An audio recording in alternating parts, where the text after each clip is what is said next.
Hello AWS friends. Today we're gonna have a look on RDS Relational Database Services on Amazon Web Services. So you find quite a lot of database services on AWS like Dynamo, Redshift, a data warehouse, or also DocumentDB or Neptune, a graph database. We're gonna focus on RDS Relational Database Services. Though the content of this tutorial is RDS, and it's also covering Aurora because it's part of RDS. We're gonna set up two databases, one public and one private. We're gonna connect to these databases and see how this works also for a private database. And we're gonna finally set up our RDS database with Terraform. You can find the Terraform script in my GitHub account. Let's have a look on the resources. You can find, for example, the Terraform script in my GitHub account to create a RDS database in AWS. There is a link to the AWS documentation, also a helpful link for some setup scenarios from AWS. We're gonna cover the first two scenarios or two scenarios from this list, a public database and a private database, and also some links to calculate the costs of a RDS database. So what's important to know about RDS and Aurora? Supported databases of RDS are Postgres, MySQL, MariaDB, Oracle, and Microsoft SQL Server.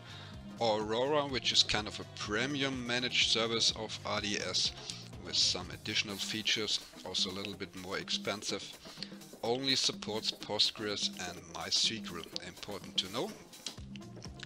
Then we're gonna cover, as mentioned, two setup scenarios. So the first one is a database in a public subnet or a public RDS database, which is accessible without any further proxy or tunnels from your local client. And the second scenario, which is probably a scenario you're gonna use more often, is, for example, you have a web application and you have your web servers in your public subnet, so they are accessible from the internet, but you want to hide your database in a private subnet and only your web servers can access the database. Nevertheless, you might have to connect to your RDS, for example, for maintenance jobs or to have a look what's wrong in the data. So you have to connect with your local client to the RDS database, and we're going to show how to connect to an RDS database which is private. So before we get started, let's have a look on how to set up a RDS on AWS. So with the first two databases we're going to set up with the web console. The third one we're going to use Terraform. To create a database and on the web console, you have a wizard which is helping you to set up the database, and the most important steps are select the database and the vendor, select the stage. So for example, if you have a prod database or only a dev stage, then you have to select the engine. For example, if you already have chosen to select a MySQL database, you can set up here the version. Then you have to select the instance class, how big is gonna be your instance on which the database is running. You have to select multi-availability zones. For example, you need this if you want a replica in a different availability zone. You have to select the storage. You can enter the type and also the size. For example, if you want to have maybe 40 gigabytes. You then can see the estimated costs. It's very interesting. Before you continue, then you can select the database identifier and the admin user. You have to pick up the right VPC and the subnets, the security group, and finally you have some more options like encryption, backup, and monitoring. So let's get started and set up our first database. So we're gonna switch to the AWS console. You can type RDS in the service dashboard and then switch to databases and click create database. So here on the first side you can select your engines, and this is Aurora, for example, as mentioned, but we're gonna create, let's say, a MySQL database, and this is the most important step at the very beginning, and just you can say next. And now you can choose your stage. You can say I want to have a production database, or for example production without Aurora, or I want to choose a dev stage because this is only a tutorial, and say next. So on this screen you can select the database engine. For example, let's pick up a MySQL 8 version. You can select the instance class. This is important for the costs of your database. I'm gonna select a T2 Micro. That's okay for me by now. And for this tutorial I don't need a replica, for example. I don't need multi-availability zone deployment. Gonna select here this no. I won't change the storage type. For me SSD is okay. You can also select provisioned SSD, which is a little bit more expensive. I'm gonna keep this 20 gigabyte. This is also the minimum size. And that's interesting. By now you see the estimated monthly cost. So this is going to be about $16 for this database. Now you can define your identifier. So this is my AWS tutorial. You can define a master username and a password. And select next. Did not match.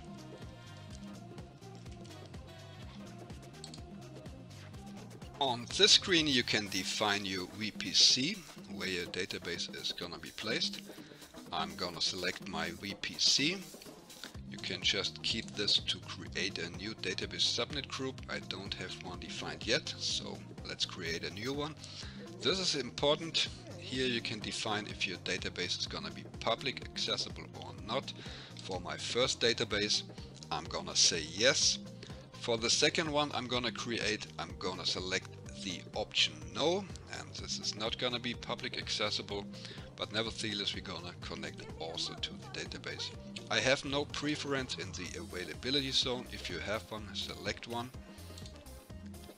And I'm gonna select existing security group.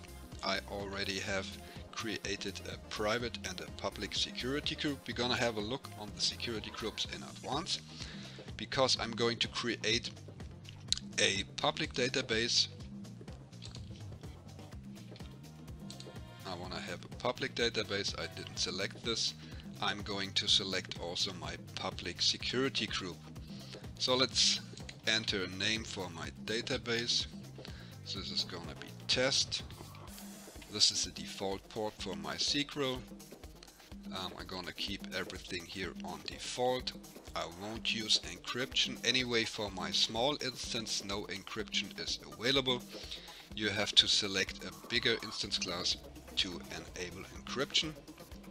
I'm gonna set up the backup to 1 day. I'm gonna delete my database anyway behind this after this tutorial. I'm gonna disable enhanced monitoring. I don't need this for now. And also I'm gonna keep all other settings by default, and we'll say by now create database.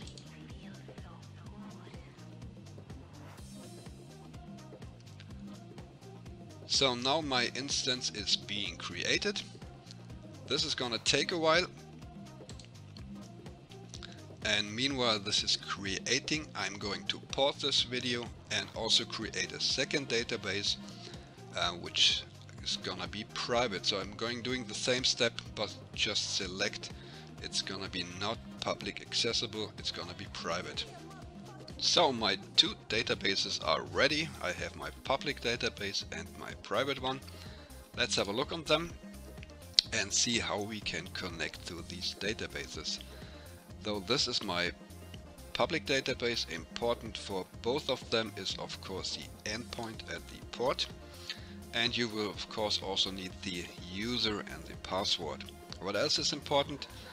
As you might remember, we had to define security groups for the databases, and I have created two security groups in advance, my private one, my public one. So my public one is gonna allow the access to the MySQL port. This is gonna be necessary. If you don't have any inbound rules, you won't be able to access your public database. And my private security group is allow MySQL and SSH, but only to a special range of IP, and this is where my EC2 instance is located. It has this private IP address. This is my public EC2 instance in a public subnet, and via this instance I will be able to connect to my private database. So let's have a look on how to connect. So connect to your public database is pretty easy if your security group is open. So you need your endpoint, you need the port, and you need your password and your user. Let's try to connect. So let's connect to my public database. We're going to need the endpoint.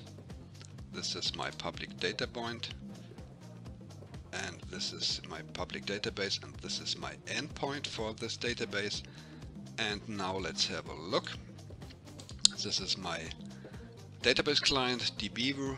This is my endpoint from my public database, the port, my test database, the user and password I have defined, and let's try.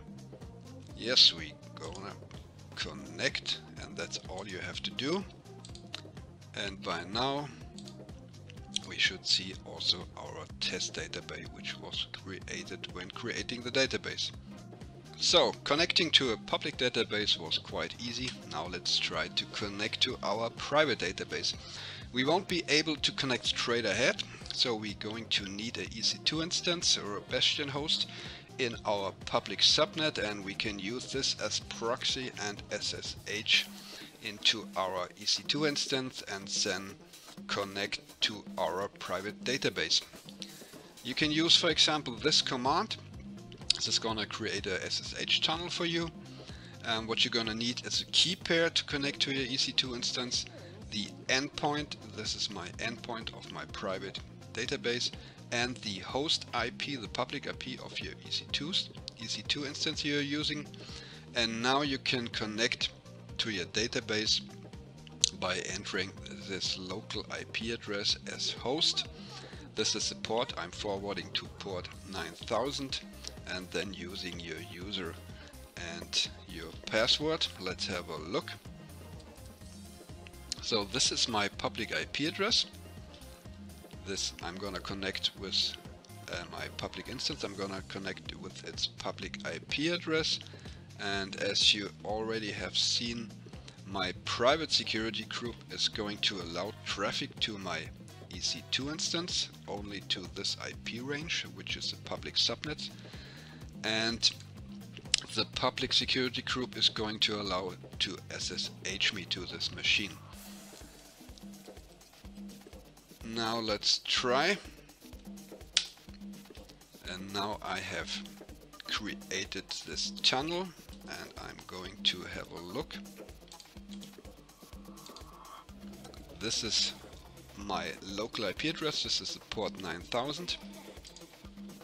And now you have already seen here the actions. I'm gonna be connected to my private instance. So this is one way to connect, but if you don't want to start a tunnel by console, you have also a more easier way to connect to your machine. So for example, in dbeaver you can set up some network settings. You can set up a SSH tunnel, and here you have to enter your public IP of your EC2 instance. This is the SSH port. This is the user to connect to the machine, the default user for EC2 instance, and then you have to find here your key pair. In my case, this is London key pair. I'm in the region London. And in the connection setting, you're entering your endpoint of your private RDS database. Let's try if we can connect. And yes, this works also. We are connected over our public EC2 instance to our private database.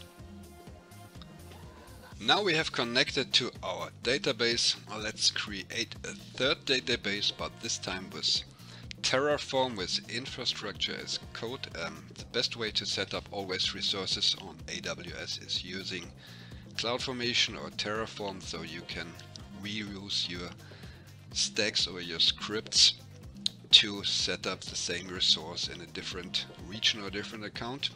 Pretty easy. So we have our two databases. Now we're going to use Terraform. I won't explain Terraform in this tutorial, but let's have a look on the Terraform script, which you can find in my GitHub account. You have to change some variables, of course, in this template.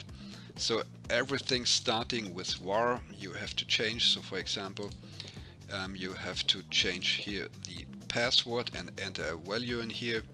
You have to change the subnet IDs. You have to define at least 2 subnets, and for example here's a security group ID. So have a look on the file and change everything starting with var. What we're gonna do, we're gonna create a RDS database. This time we're gonna create a Postgres database, engine 10.6. Instance class again a T2 micro, and we also have to create subnet group, parameter group, some of the stuff which the wizard on the AWS web console was creating for us. By now we have to define this in our Terraform script or file, and this is the template, and this is the file I have already entered my values. And now let's try if we can execute this Terraform script. So the first is we have to do an init. Of course you have to define a provider, so you have to configure your AWS credential files. Now let's try a Terraform plan.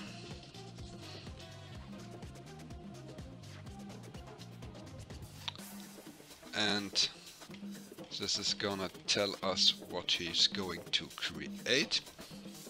And now let's try Terraform apply and really create the database. Yes, confirm. And now you can see Terraform is starting to work. And let's have a look on the console. And now our database is in creation. So this is gonna take some minutes. I'm gonna pause the video for a second, and let's be back when the database was created. Our database was successfully created by Terraform, and here it is. You would be able to connect to this database the same way as we can connect to our private database. This is also not public accessible. And the good thing about Terraform, you can not only create your resources with Terraform, you can also destroy your resources as fast as you can create them. Now I'm gonna destroy this RDS database by a simple Terraform command.